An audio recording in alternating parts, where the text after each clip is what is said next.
தெருவுல நடந்து போனா கூட ஒருத்தனும் கண்டுக்க மாட்டான். ஆனா அப்படிப்பட்ட எடப்பாடி பழனிசாமிக்கு Z+ பாதுகாப்ப கொடுத்திருக்காங்க பாஜக ஒன்றிய அரசு. பொதுவா இந்த Z+ அப்படின்றது முதலமைச்சர் லெவல்ல இருக்கிறவங்களுக்கு தான் கொடுப்பாங்க. ஆனா ஒன்னும் தெரியாத தற்கூரிக்கு எதுக்கு Z+ கொடுத்திருக்காங்க அப்படின்னு தானே யோசிக்கிறீங்க. அதுக்கும் ஒரு காரணம் இருக்கு மக்களே. இந்த பாஜக அனுப்புற Z+ பாதுகாப்பு பிரிவுல இருக்கிறவங்க வெறும் பாதுகாப்புக்கு மட்டும் இருக்கிறது இல்ல, ஸ்பையாவும் இருப்பாங்க. அதாவது பாதுகாப்புன்ற பேர்ல எடப்பாடி பழனிசாமிக்கு பக்கமே இருந்துட்டு இவர் என்னென்ன பண்றாருன்னு பாஜகவுக்கு எனி டைம் அப்டேட் பண்ணிக்கிட்டே இருப்பாங்களா. அதிமுகவும் விஜய் கூட கூட்டணி வைக்கிற மாதிரி இருக்கிறதுனால எடப்பாடியே வேணான்னு சொன்னாலும் விடாப்புடியா இந்த Z+ பாதுகாப்ப கொடுத்திருக்காங்க பாஜக ஒன்றிய அரசு. இதனால விஜய் கூட்டணி பத்தி எடப்பாடி யோசிச்சாலே அந்த இன்ஃபர்மேஷன் பாஜக தலைமைக்கு போயிடும். இதனால எடப்பாடி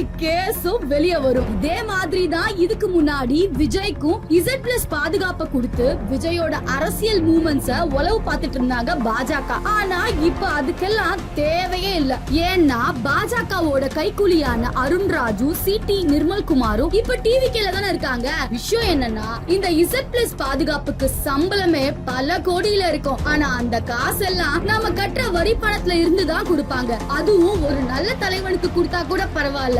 எடப்பாடி பழனிசாமிக்கும் விஜய் மாதிரியான அரசியல் அறிவே இல்லாத தற்கூரிக்கெல்லாம் என்ன கூந்தலுக்கு எங்க பணத்தை வாரி கொடுக்கறீங்க அப்படின்றதுதான் பொதுமக்கள் எல்லாரும் கேக்குற ஒரே கேள்வி.